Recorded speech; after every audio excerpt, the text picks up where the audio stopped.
Magandang hapon po, tayong lahat ay manalangin.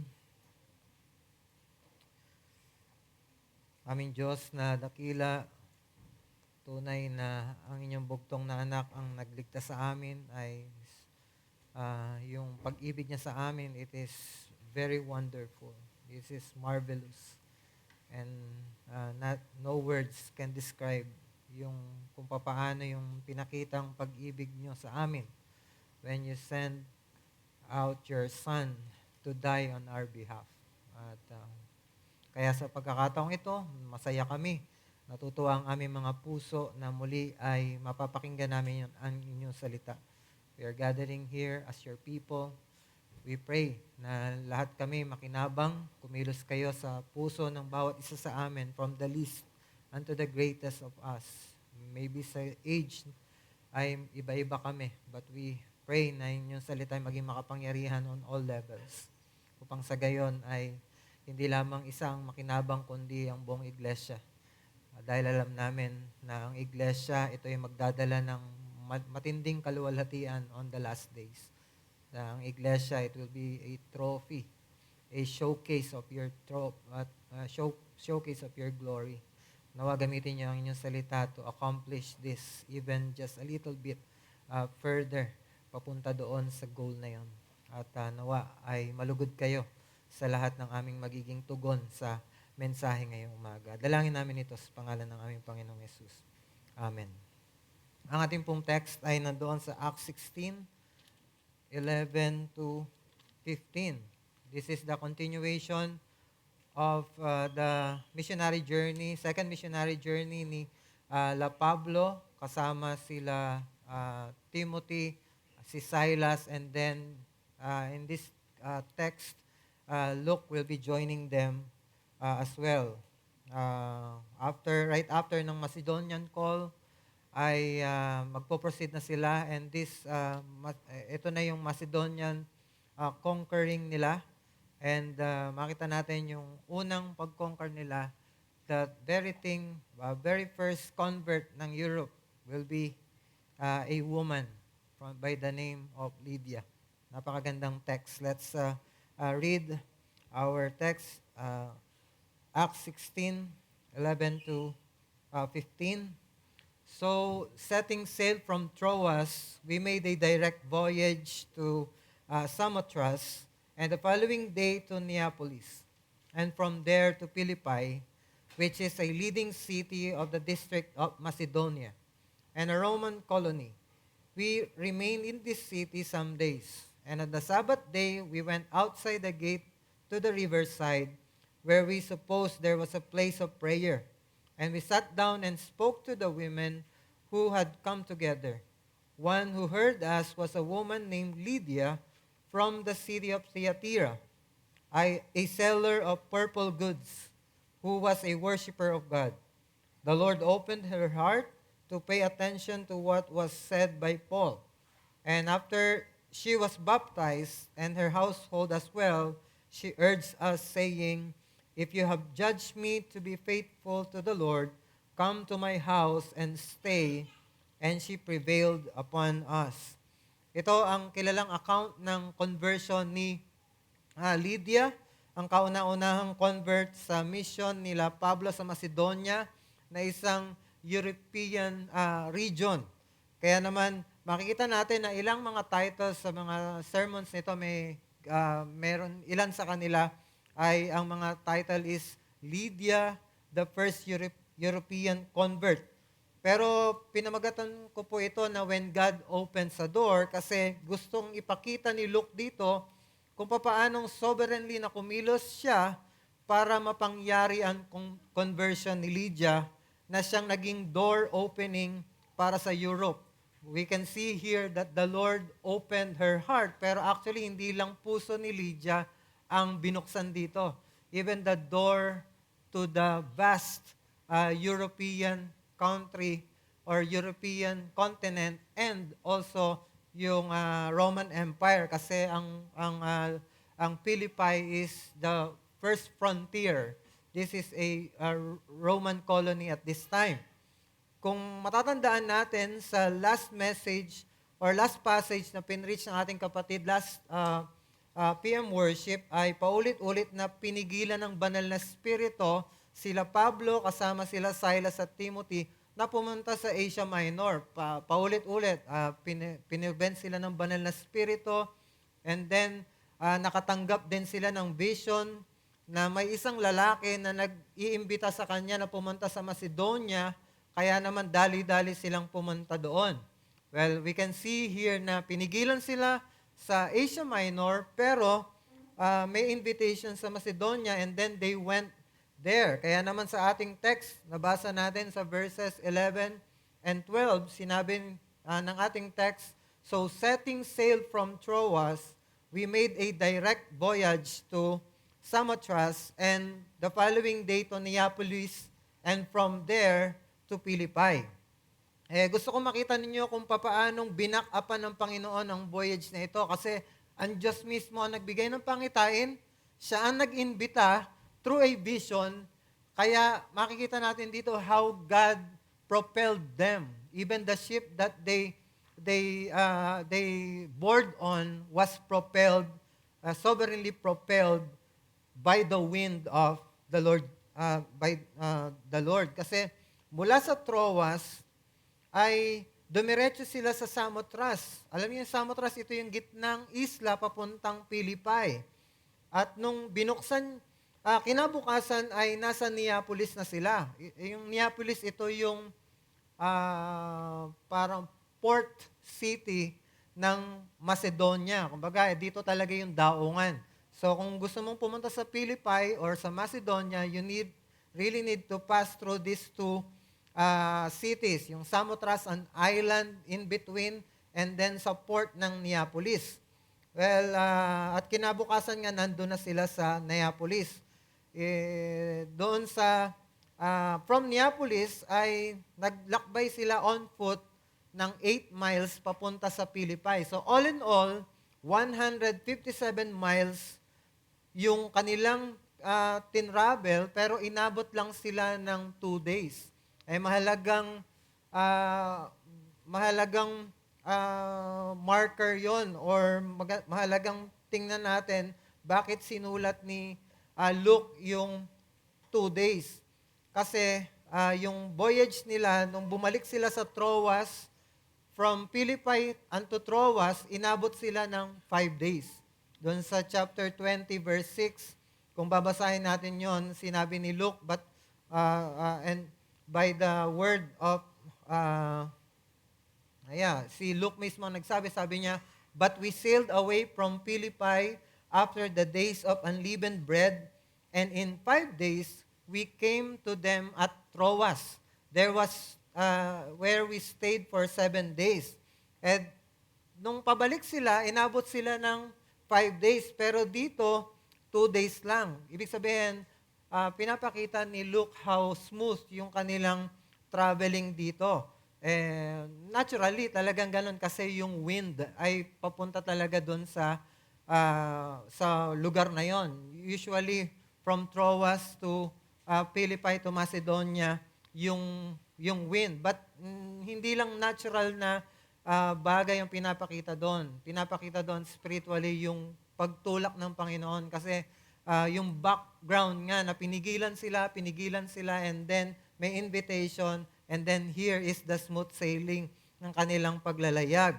At dumating na nga sila sa, so makita natin dito na pagkatapos ng series ng pagpipigil ng Diyos na pumunta sila sa Asia Minor, itong smooth sailing na ito ay pagpapakita that the Lord is backing up this travel.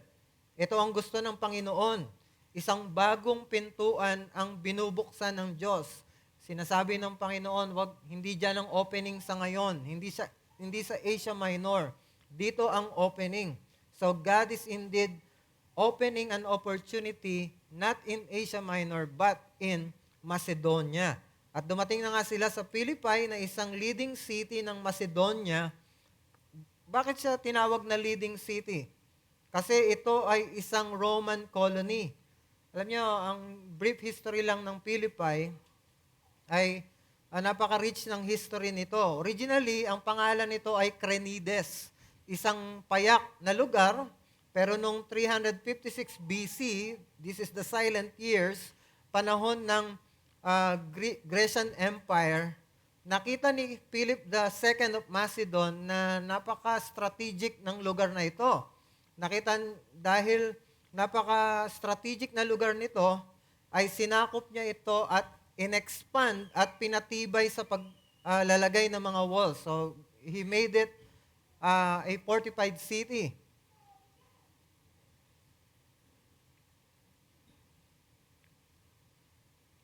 And later on, pinangalan niya sa sarili niya ang syudad bilang Philippi. Ang ibig sabihin is of Philip or belonging to Philip. Kumbaga sinabi niya, this is my city. Ito ay sa akin. So noong bumagsak ang Greek Empire, matapos ang pagkamatay ni Alexander the Great, gradually na naging world power ang Roman Empire at noong 42 BC, ay naging Roman colony ang Philippi after ng battle ni Mark Antony at saka ni Brutus. Yung nagkaroon ng civil war between the Roman Empire na may gusto pro-empire and then gusto is Democrats. Kailangan ganito yung form of government natin. And then si Julius Caesar ay inassassinate ni Brutus. That's why naglaban sila dito sa Philippi na ito. Natalo ni Mark Antony itong si Brutus, yung assassinator ni Julius Caesar, at nagpatuloy ang Roman Empire kasi doon na nagkaroon ng peace. Nagkaroon na ng malawakang peace throughout the Roman Empire at naging world power talaga sila na namayagpag hanggang sa panahon ng ating Panginoong Jesucristo. Well, pinapakita lang doon that yung rich history ng Philippi nandoon sa conquering, pag-conquer. Pero ang di nila alam is yung pagtapak doon nila Pablo, nila Silas, nila Timothy at ni Luke. This is another form of invasion. And this is the kind of invasion na maglalast forever. Hanggang ngayon ay mananatiling ang namamayagpag at nakatayo na bandera sa Europe ay ang spiritual flag ng Panginoong Jesucristo dahil we know that Europe has been the bastion of the church. Dito, di ba dito nga nagsimula ang Reformation. Dito rin nagsimula ang Baptist sa Europe. Well, we can see here na napaka-strategic na lugar na ito at nung pagtapak na yon, they don't know. Even Paul, hindi niya alam na magsisimula ito ng malaking movement. Hindi alam ng Roman Empire na sa oras ng ito, ng 49 to 50 BC, ay napasok na sila ng alagad ni Kristo. Kakaibang kaaway ang nakapasok sa Roman frontier. Di ba sa vision ni Daniel, meron doon na estatwa na may clay, may bronze, may silver, and then may gold, pero may darating na rock. You know, the gold there is the Roman Empire. But doon sa vision na yun, there will be a rock that will struck that great, yung great statue na yon, and that rock is Christ. Ito ang bubuwag sa Roman Empire, sa world empire. At dito nag-uumpisa ng matupad yon when the foot of the envoy of the Lord Jesus Christ, the emissaries of Jesus Christ, the soldiers of Christ, ay nakatapak dito sa frontier na ito ng Roman Empire, which is Philippi. Dahil Roman colony ay napakaunlad ng lugar na ito. In fact, exempted sa tax ang mga mamamayan dito. At yung mga Roman soldiers, dahil sa ganda ng lugar na yon, ina-encourage sila pag mag-retire kayo dito sa Philippi. Napakaganda at napakayaman ng lugar na ito. Pero ang hindi alam ng Roman Empire ay nakukubkob na sila ng kakaibang kaaway. Kasi nung dumating sila doon, at malamang maging sila Pablo ay hindi alam na mahalagang pangyayari ang pagtapak nila sa Roman at European soil na ito. Kasi, di ba, nakatanggap sila ng vision. Sa vision, lalaki ang nag-invite sa kanila. Pero ang bubungad sa kanila is walang synagogue sa lugar na yon, which is, nagpunta na lang sila sa river. And then, pagpunta nila sa river, walang mga kalalakihang nagagather. Ang nagagather ay mga kababaihan. Di ba, napaka ganda ng vision, lalaki ang nag-i-invite sa kanila, pero doon sa actuality, babae ang nangangailangan. Babae ang magiging susi sa pagbubukas ng mission dito sa Philippi and then sa Macedonia. Kaya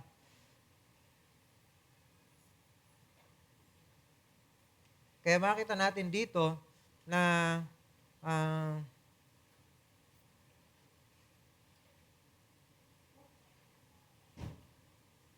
hindi niya sinabi na habang nagsasalita si Pablo, ay narinig siya ng isa sa mga babae doon, at ang pangalan ay Lydia.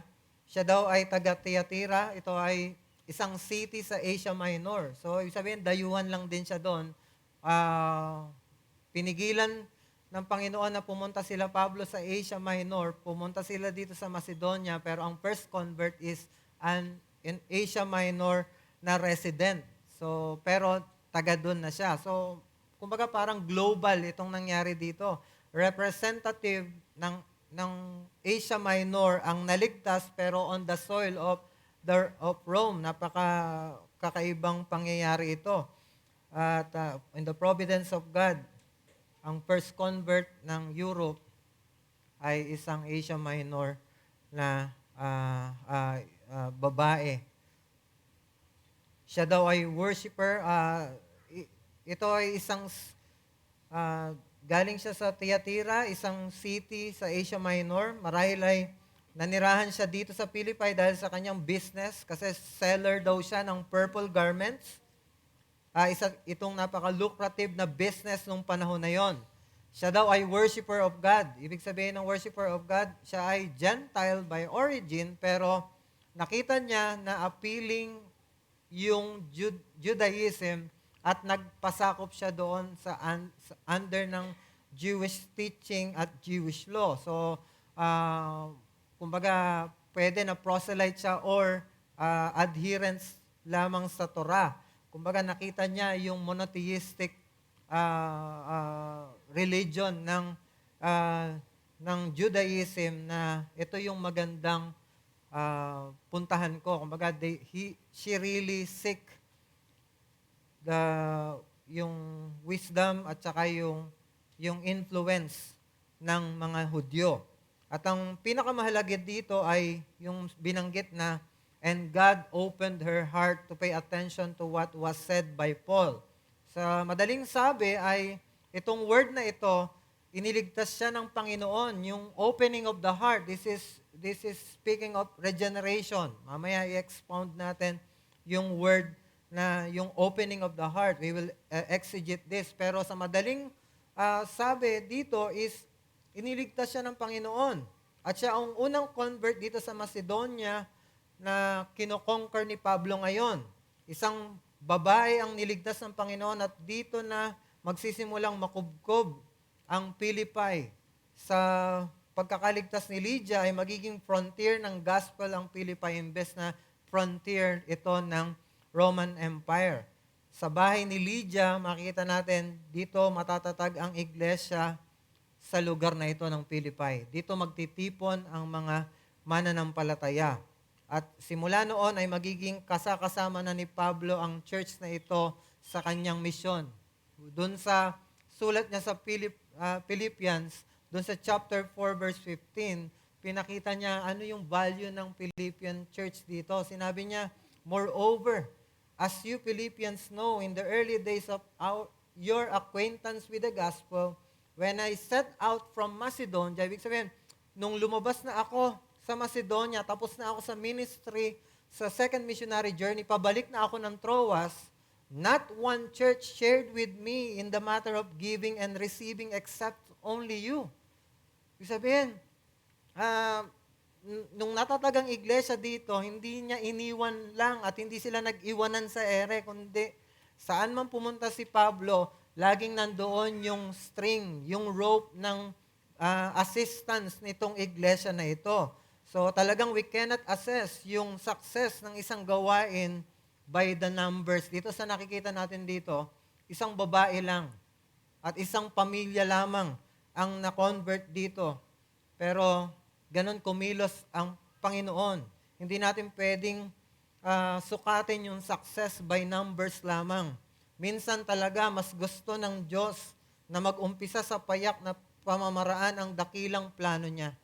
Dakila, grand ang plano niya, pero it will always be starting in a small beginning. Ito ay para ipakita na ang mundo ay masasakop ng kaharian hindi by force, but by simple means, pero napaka makapangyarihan. Sa madaling salita, sa pagbubukas ng puso ni Lydia ay nabuksan din ang pintuan ng Ebanghelyo sa Europa. Isa itong tahimik ngunit makapangyarihang simula ng pagsakop ng kanyang kaharian. Remember our theme, our overarching series, title ng series natin is From Kingly Ascension to Kingdom Expansion. And this is a very good na turn of events na imbes na pumunta sila sa isang lugar, dinala sila ng Panginoon dito sa frontier ng Roman Empire kasi ito yung napaka-significant na pag-usad ng kaharian ng Panginoon. So we can see there the message that when God opens an opportunity, He often works behind the scenes in silent but powerful ways. At isa itong napakagandang encouragement sa atin. Hindi ibig sabihin na hindi natin nararamdaman at napakaliit ng nangyayari sa ating buhay is wala doon ang Panginoon. Pero kung ang Diyos nag-open ng opportunity sa atin, kahit hindi natin maramdaman, napaka-silent, pero God will always be there at kikilos siya in silent pero powerful na pamamaraan. Kumbaga, it will always be effective pag nandoon ang backing ng Panginoon. Kapag ang Diyos ay nagbukas ng oportunidad, madalas siyang kumikilos sa tahimik ngunit makapangyarihang paraan. Hindi ba't ganyan naman sa likod ng mga tagpo, mga scenes, sa gitna ng mga simpleng hakbang, nagsisimula ang dakilang plano ng kaharian. Nagsisimula yung katuparan ng plano ng kaharian. Remember when the birth of the Lord Jesus Christ happened? Sinong mag-aakala na ang isang pinanganak sa sabsaban ay yun na pala mismo ang mag-turn upside down ng history at ang magsasakatuparan ng lahat ng ipinangako ng Panginoon. Na yung simple majority lamang ng mga Magi's, ay simple na bilang lamang ng mga Magi's na naniniwala. At yung naniniwala lang ng mga shepherds, sila lang yung nakakaintindi ng nagaganap sa history.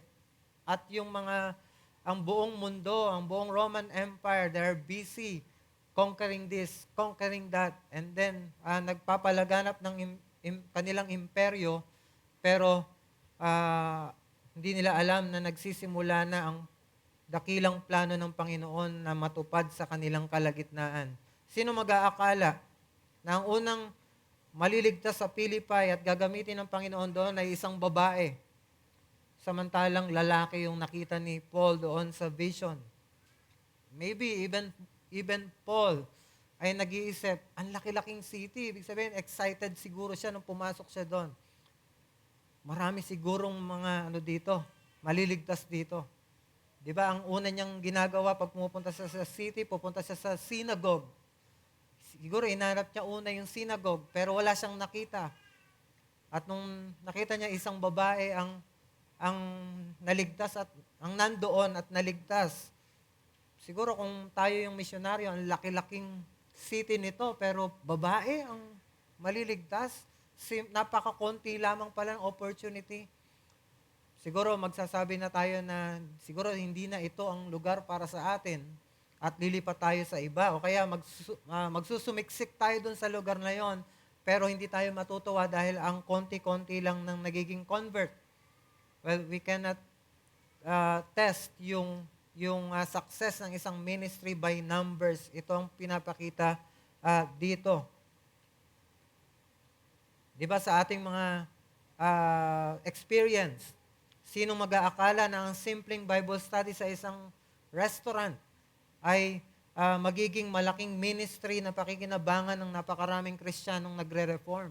Sino magsasabi na isang pamilya, 2, 3 ang nakikinig with the pastor at may kasama siyang iilan lamang? Sino magsasabi na ito ay magiging malaking tahanan ng mga conferences? At tawag sa Tagalog, yung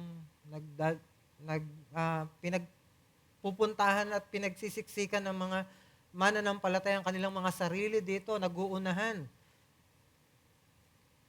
Sino magsasabi na mapupunta sa ganon? Pero nagsimula lang ito sa maliit na beginning.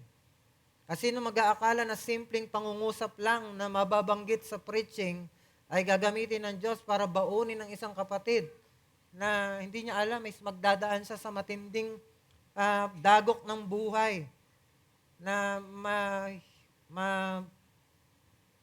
malilimitahan siya ng maraming mga bagay, pero yung isang simpleng salita ng preaching na aside lamang, kumbaga parang simple comment lang from a preaching, gagamitin ng Panginoon. So just a simple beginning and simple things ay pwedeng gamitin ng Panginoon. So do not neglect yung mga simpleng hakbang sa kaharian ng Diyos.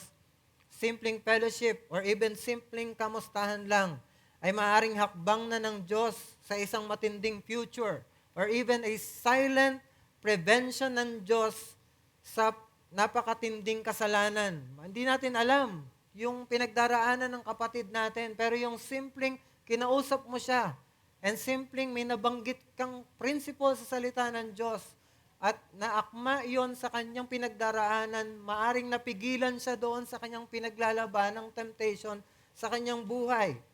That's the simple reality that God may use even our small voices para i-keep ang mga mananampalataya towards faithfulness sa ating Panginoong Jesucristo even when they are in the brink of backsliding.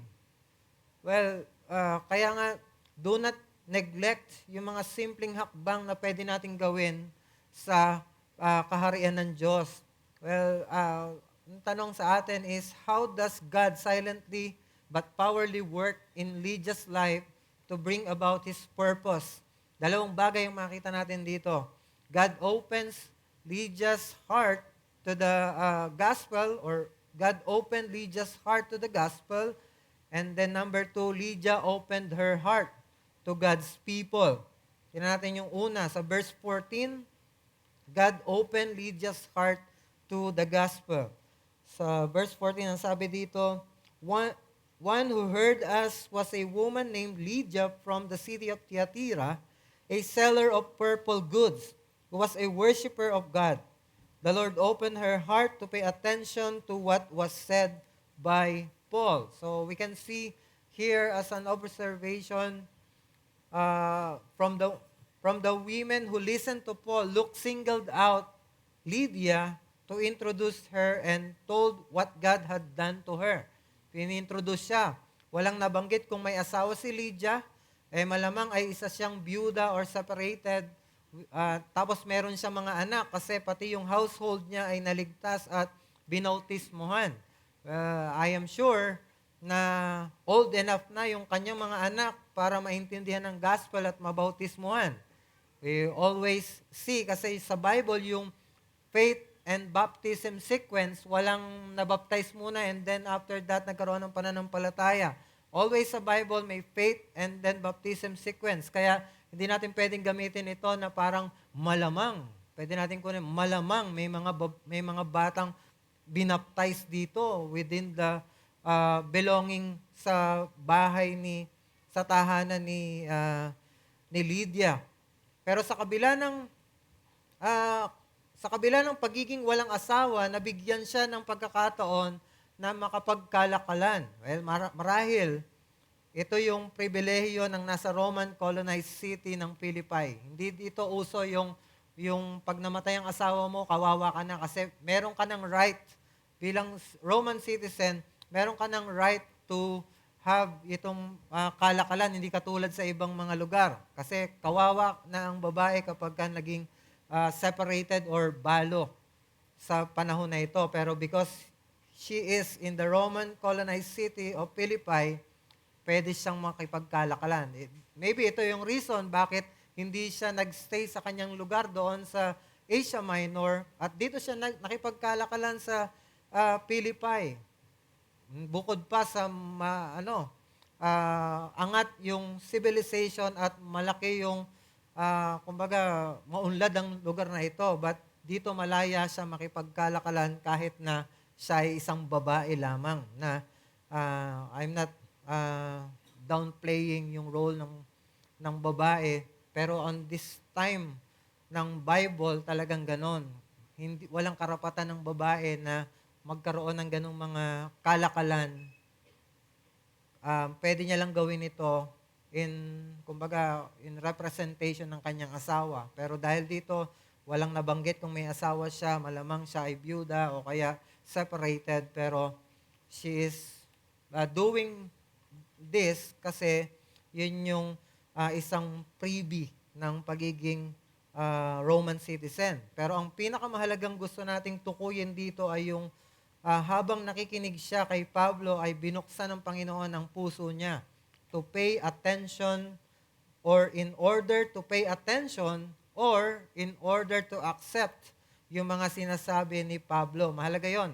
God opened her heart to pay attention or in order to accept yung mga sinasabi ni Pablo. Sa madaling salita, naligtas siya at ang patunay nito ay yung binautismohan siya sa verse 15. Mahalaga yung sinabi kanina na naunang binuksan ng Diyos yung puso niya bago siya nakapag-respond. Kasi we have from the Word of God yung doctrine ng hindi yung walang kakayanan ang tao na kumilos para sa Diyos, the total depravity and inability of man to respond to God. So, listen sa sequence. Paul shared the gospel, Lydia heard him, but it is the Lord who opened her heart.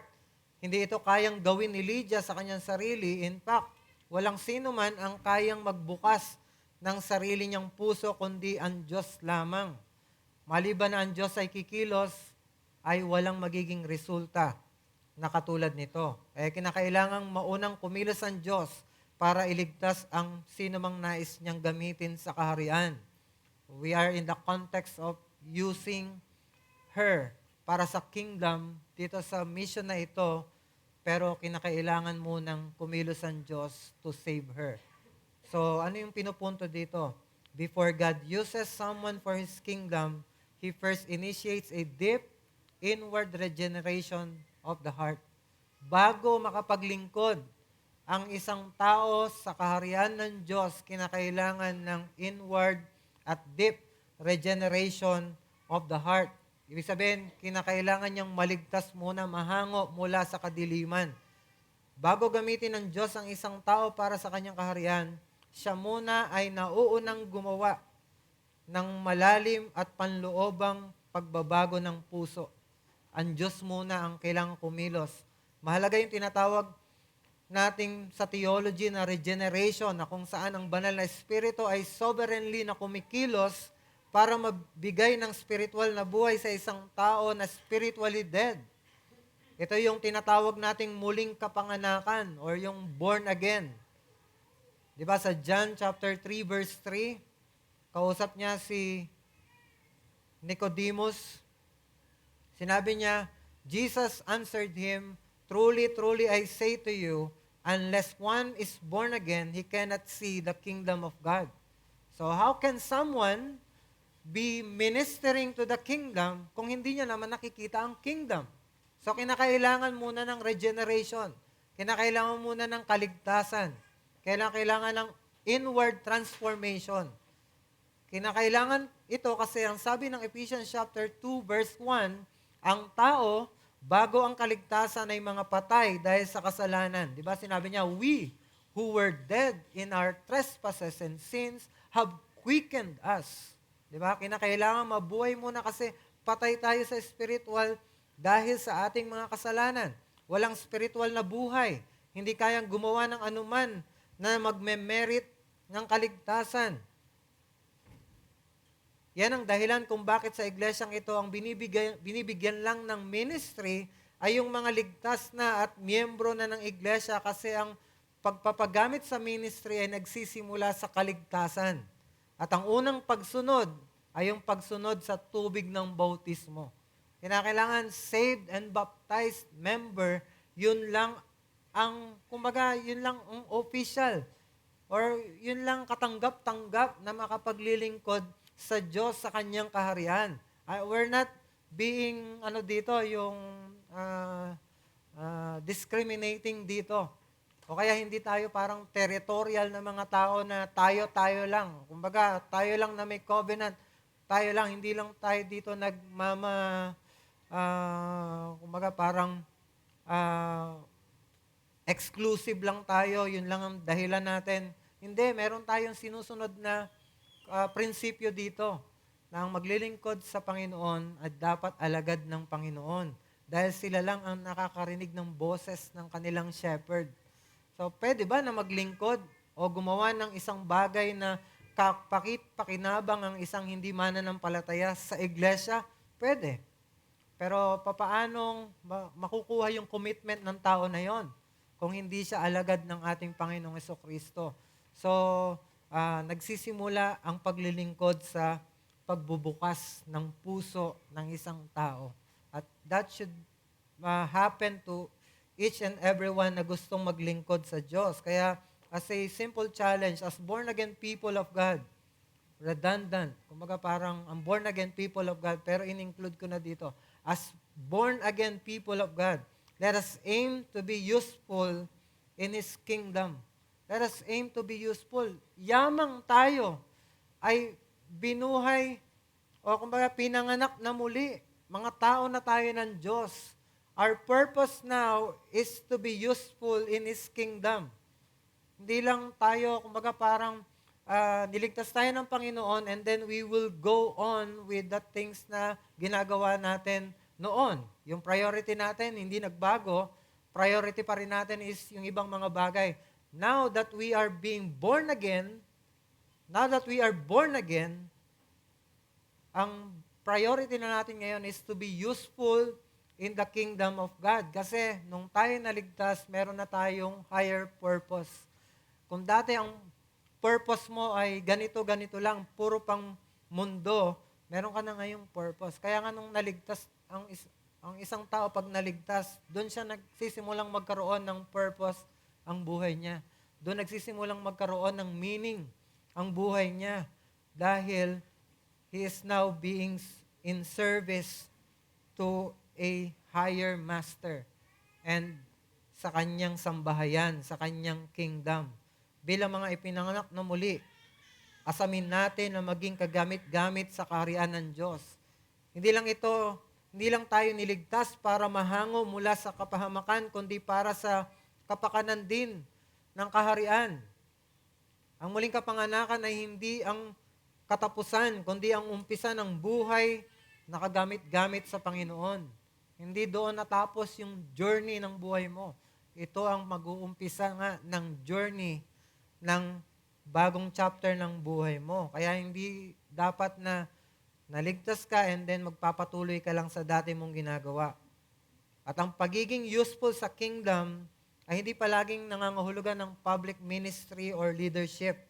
Ito ay yung pagiging available, obedient at faithful sa kung saan man tayo nilagay na ministry ng Panginoon. Whether preaching yan, presiding, visual, audio and visual ministry sa tech, admin, logistics, benevolence ministry, or kahit na silent prayer. Ito yung mga Kumbaga, ikaw yung nananalangin palagi sa mga mananampalataya. Very silent, walang nakakaalam, pero you're keep doing on praying. You keep praying para sa mga preachers. You keep praying para sa mga may sakit na mga member ng ating iglesia. And then meron kang routinal na mga prayer items para sa mga members ng iglesia. Hindi mo man may panalangin in one night ang lahat. And ipapanalangin mo sila over a period of time. Well, maybe you are raising your kids. Do it as useful obedience to the mandates of the Bible, which is train them in the knowledge of the Lord. So lahat yon, yung mga ministry na yon, gawin natin yon na faithful sa Panginoon. Let us be vessels of grace na magkakaroon ng impact sa iba, that people who get acquainted with us would be drawn to love God more and be supportive to His church. Kumbaga, maging kagamit-gamit tayo dito in the building up of the church. Nawa hindi tayo magiging kagamitan para magtipon ang mga tao gathering around us with gossips or with agenda of this, kumbaga, masira ang iglesia. But yung lalong mamahalin ng tao ang Diyos at mas mamahalin din nila ang ministry o ang iglesia. Kapag nag-acquainted ang mga tao sa atin, they would be drawn sa Panginoon more.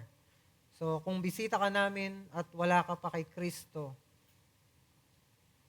narinig mo ang pangangaral na ito, so, ang paanyaya katulad kay Lydia, nangyari kay Lydia, he attended to yung sinasabi ni Paul.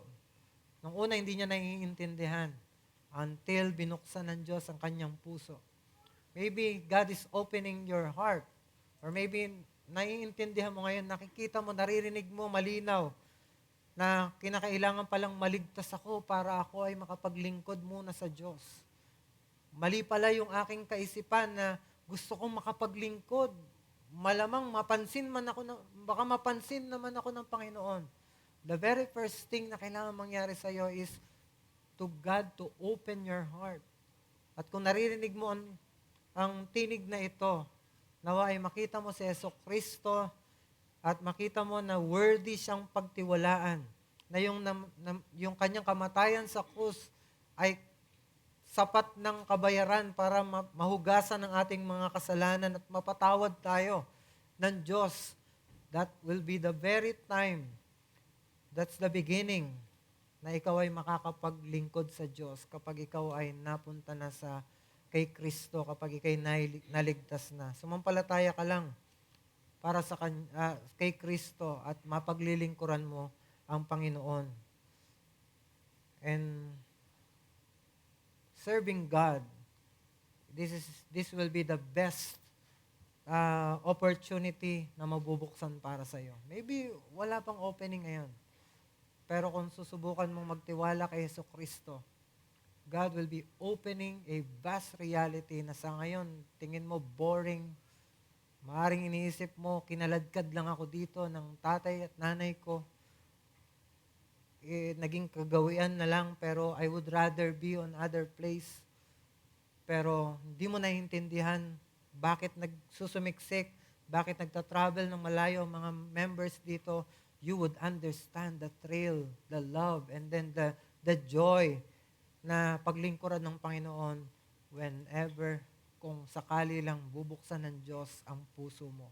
Kaya magtiwala ka kay Kristo. When God opened that heart, it will open a vast opportunity para sa iyo na maglingkod at magkaroon ng meaning at purpose ang buhay mo. Pangalawa, yun sa ating point, Lydia opened her heart to God's people. Hindi lang binuksan ng Diyos ang puso ni Lydia para sa gospel. Si Lydia naman, she opened her heart to God's people. Dun sa verse 15. And after she was baptized and her household as well, she urged us, saying, "If you have judged me to be faithful to the Lord, come to my house and stay." And she prevailed upon us. And yung authenticity ng pananampalataya ni Lydia is indicated in her eagerness to provide hospitality to Paul and his co-workers. Pinatunayan ngayon ni Lydia na siya ay mananampalatayan na by urging them, by prevailing on them, na magstay kayo dito. Magstay kayo dito. Pagkatapos siyang mabaptize kasama ang kanyang buong sambahayan, ay in-invite niya si Pablo at ang mga kasama niya. By the way, nandito na si Luke ng mga panahon na ito. Kaya nga may first person plural yung ginamit dito. We. Siya yung narrator dito. So, 4 na sila doon. In-invite niya sila na magstay sa kanyang bahay. Alam niyo yung word na stay dito ay nangangahulugan na matulog, kumain, at gamitin yung bahay niya kung ano man ang pakay nila sa city. Alam mo, ano ba yung number 1 na pakay nila sa city? Diba? To evangelize the city. Ibig sabihin, gamitin nyo yung tahanan ko. You stay here, gamitin nyo in whatever purposes you have dito sa lugar na ito. Malamang yung current accommodation nila, Pablo, ay nakita ni Lydia na hindi akma para sa purpose nila. Baka kasi isang maliit lang na apartment or apartel ang kanilang tinutuluyan. Kaya pinilit. Kumbaga, she prevailed sa kanila. Siguro sinasabi ni Pablo dito, magiging masikip. Baka makagulo lang kami. Pero she prevailed against them. Kumbaga, nanaig siya. Kumbaga, pinagpilitan niya, dito, magstay kayo dito. Pwede niyong gamitin ito. Mas conducive ito sa learning, itong bahay ko. Very wealthy itong babae na ito na malaki yung kanyang tahanan, kaya naging house siya ng ministry dito sa Philippi.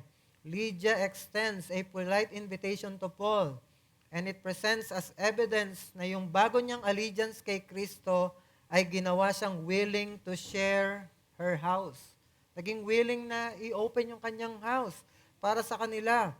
Pero hindi lang ito naging silungan nila Pablo, kundi ito na ang magiging house church na kung saan magmi-meet ang mga magiging congregation ng Philippi. Doon sa verse 40, so they went out of the prison and visited Lydia, and when they had seen the brothers, they encouraged them and departed. So, there has been a gathering of people sa lugar na yon just because of a woman opening her heart para sa ministry at sa mga tao ng Diyos. So, what's the point? True conversion leads to a life that welcomes God's people and reflects His grace in tangible ways. This is the silent working of God sa mga tao, sa puso, na yung silent working na yon nag-uumapaw at nagiging lumalabas ito in tangible ways.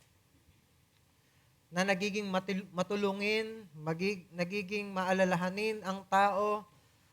Nung naligtas si Lydia, ay hindi lang nabuksan ang puso niya para sa Diyos. Hindi siya nasiyahan sa private devotion sa Diyos. Diba? Hindi katulad, marahil, inisip natin nung tayo ay naligtas, ang inisip natin, I would now start yung private devotions ko, magpe-pray ako, magbabasa ako ng salita ng Diyos, lagi ako makikinig ng sermons. Hindi lang yun, hindi lang siya nagstay sa ganon. Binuksan din niya ang kanyang buhay para sa ibang tao. At yun ang magandang pagkilos ng biyaya ng Diyos sa isang naliligtas. Hindi lang nagiging secluded pa rin yung kanyang buhay. Na open ito sa lahat ng mga minamahal din ng Diyos. Yan ang tunay na conversion. It moves from the heart, flowing to the hands. Nagiging open yung ating mga hands at yung ating mga arms to embrace all the people of God. Ipinapakita ni Lydia ang dapat mangyari sa lahat. Ang totoong pananampalataya ay dapat mag-umapaw tungo sa visible love para sa tao ng Diyos, para sa iglesia. So as a challenge, if God has opened your heart, open your life for the brethren. Kung binuksan ng Diyos, kung ligtas ka, binuksan ng Diyos ang puso mo, why don't you open your life for the brethren. Hayaan mo na yung oras mo, yung bahay mo, yung skills at talent mo ay maging kagamitan para maramdaman ng mga kapatid ang pag-ibig ni Kristo. Yung care ni Kristo mararamdaman through your act of benevolence, yung act mo ng opening, of yung availability mo to help other people. Maybe ang iyong talent, ang iyong skill ay yung practical na bagay. You can help in many ways na practical. Are you opening that skill para makatulong sa iyong kapatid? We encourage everyone to be active in reaching out and to fellowship with one another. At gusto kong i-challenge tayong lahat, ano man ang temperament mo, katulad man kita na pinaglalabanan ang pagiging introvert, please come out of your shells and reach out. Open your heart to each and every one of us. This is a call na maging community na kumbaga maging yung buhay natin ma-open bilang komunidad sa realidad na tayo ay komunidad na ngayon. We are not living now na parang ang bahay natin nakahiwalay na sa kingdom ng Panginoon na yes, nasa loob ka ng kingdom pero meron kang place na ikaw lang ang nandoon at ayaw mong lumabas doon. You are now in the kingdom of God. Ang challenge is you open your life sa mga nasa loob ng kingdom ni Kristo.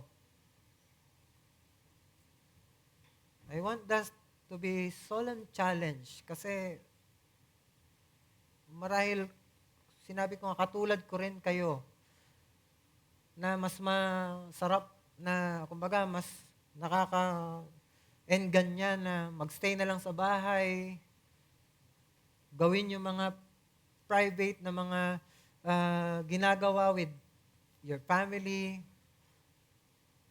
Marahil ganun tayo, pero ang challenge sa atin is to open our life, to reach out. Kahit na introvert tayo, subukan natin tayo mismo yung lalapit. Tayo mismo yung mag-aaya. Nawa ay maglaan tayo ng oras to talk to someone new in between our services. And even after ng services natin, pag Sunday, ay makapag-build up tayo ng makapag-fellowship tayo na makakapag-build up sa bawat isa. We understand yung mga kailangan umuwi agad. Pero at least, we try na minsan, sumama tayo doon sa mga invitations of fellowship na kung saan mas may endear tayo sa isa't isa, mas makikilala natin sila, mas makakatulong tayo to stir up yung kanilang pananampalataya nung sa mga ibang taon. May ibang mananampalataya na medyo mababa yung kanilang spiritual level ngayon. Huwag tayong mahiya, huwag tayong matakot. Lapit lang. Kumbaga, kausapin lang natin. Simpleng hello, simpleng hi, kamusta? And then, maybe God would open or mag-spark yun ng isang magandang conversation at maaaring mag-start ng sweet fellowship at then lalago into a group na maiingganyang laging magsama-sama. Tara, punta tayo sa iglesia. Huwag nating sayangin ang pagkakataon. Diba? Ang dami-dami nating mga kapatid nanggagaling sa malalayong lugar pero nagtitiis sa malubak, sa malayong lugar, sa malayong daan, papunta dito para lang sama-samang makipag-fellowship sa atin, sama-samang sumamba sa Diyos. Ibigay natin ang buhay natin sa kanila. They are giving their life to us. And how much more na tayong mga hindi nagtitiis ng ganong mga malalayong travel, ibigay natin yung buhay natin sa kanila. Kasi yan ang community life. Diba? Hindi tayo dapat nagsosolo. I don't want to say na parang ang dami natin ng mga ganito, but kung meron man sa atin na nasasanay na nagsosolo sa kanyang spiritual life, sa kanyang buhay pananampalataya, that's not a Reformed Baptist style ng church going. That's a yung church life na kinagis na natin. Na Sunday lang nandun sa church. At pag Sunday, pwedeng sabihin, peace be with you, pero it doesn't come from the heart. Pero tayo, iba yung saya natin. Katulad kanina, may mga brethren na nasa isang car sila na nagkasabay kami, nagkasunod kami sa isang daan. Doon pa lang, gusto ko na silang kausapin. Gusto ko na silang kamustahin habang umaandar. Kung kaya lang na magsigawan kami doon. That's how excited should be tayo na magkita-kita sa isang lugar, di ba, mga magkakapatid. Pero we hope na sana naging excited tayo na magkita-kita kanina. Di ba? Dami nating mga problema, dami nating mga pinagdaraanan. There will be a deadline tomorrow maybe. Pero this is a place of rest wherein lahat tayo sama-sama at pwedeng mag-mingle together at tayo ay magpalakasan sa isa't isa. Alam niyo, noong early 1900s, may isang Southern Baptist missionary sa China na ang pangalan ay Lottie Moon. Itong si Lottie Moon, maybe kilala ng ilan ito. Hindi siya nagpe-preach kasi babae siya. Sa halip, siya ay school teacher at baker sa isang rural village. At mananahi din siya. Isang araw, ang ginagawa niya palagi is nagbe-bake siya, nagluluto siya. Pero imbis na kumain siya, kapag kulang pa yung pwedeng ipamigay sa mga poor doon sa lugar na yon, ibibigay niya pati yung kanyang pagkain. At kung may bago siyang gagawing damit na dapat susuot niya, pero makita niya mayroong isang gusgusin na tao na hindi kayang bumili ng damit, ibibigay niya pa yon. Kasi magtitiis siya sa lumang damit para may maibigay siya sa iba. Ganun ang naging ministry niya sa China. Isang araw, may isang Chinese na batang babae nagtanong sa kanya kung bakit niya palaging binibigay yung pagkain niya at damit sa iba. Ito yung sagot niya, because Jesus gave everything for me. Yun lang, simple lang. Because Jesus gave everything for me. Alam niyo, yung batang yon na sinabihan niya, naging mananampalataya later on, at napakaraming mananampalataya na i-lead niya sa Panginoon doon sa rural area na yon. Namatay si Lottie dahil sa starvation at malnutrition dahil sa kakabigay niya ng pagkain sa iba. Inuuna niya talaga yung iba. At hanggang ngayon ay taon-taon siyang inaalala ng Southern Baptist Convention. In fact, yung largest annual missions offering nila ay pinangalan sa kanya, the Lottie Moon Christmas Offering. Yung Southern Convention, nagkakaroon ng ganito pag December, tinatawag itong the Lottie Moon Christmas Offering. This is a missions giving every year sa mga Southern Baptist. This is a tribute to a woman who was simply available, whose life is sold out for others. Diba? Diba, ang ultimate na dapat nating tingnan ay yung mga si Kristo mismo. Because after His baptism, ibinigay niya ang sarili niya sa pag-aalaga at pagtuturo sa mga disciples, paggawa ng mga himala, pag-abot sa mga walang-wala, hanggang sa ibigay niya ang kanyang buhay para sa iba. He knows the challenge. He experienced the hunger. At yung kawalan dahil sa pagbibigay ng buhay sa iba. Pero alam niya rin yung joy at reward ng pagbibigay ng buhay sa iba.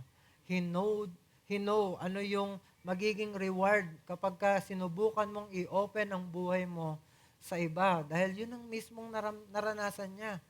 Di ba? Doon sa Hebrews looking unto Jesus, the author and finisher of our faith, who for the joy that is set before him endured the cross and suffered the shame. Tiningnan niya hindi yung mismong oras na yun lang. He looked beyond that at nakita niya there is a greater reward kapag binigay ko yung buhay ko. At tayo rin, ang encouragement sa atin, there will be a lasting joy of Christian fellowship and love kapag inopen mo ang buhay mo sa iba. Yun ang maghihintay sa atin. Maubos ka man na parang kandila because you're giving your life away. May balik yan sa atin na maglalast for eternity. So as a conclusion, God's salvation opens the door to us to flourish in the very field He has sovereignly assigned. Let's pray. Lord, we are humbled by this truth na nangyari at ginawa niyo sa buhay ni Lydia. Tulungan mo kami na maging kawangis kami, hindi lamang ni Lydia, kundi ng aming Panginoong Jesucristo, na ibibigay namin ang aming buhay sa iba para maging kagamit-gamit sa inyong kaharian. Tulungan mo kami, patawarin mo kami sa mga pagkakataon that mas nauna namin yung aming mga sarili kaysa sa iba, na hindi yun ang pagpapakita ng gospel na tinanggap namin. Nawa, makita namin na maipakita namin ang gospel by being outward and by yung makonsume ang aming buhay para sa ibang tao, hindi para sa aming mga sarili. Salamat po. At nawa ay maluwalhati ka on whatever na gagawin namin in response sa preaching na ito. Tulungan mo kami at gabayan nyo kami sa pag-a-apply ng mga bagay na ito. Maraming salamat. Dalangin namin ito sa pangalan ni Jesus. Amen.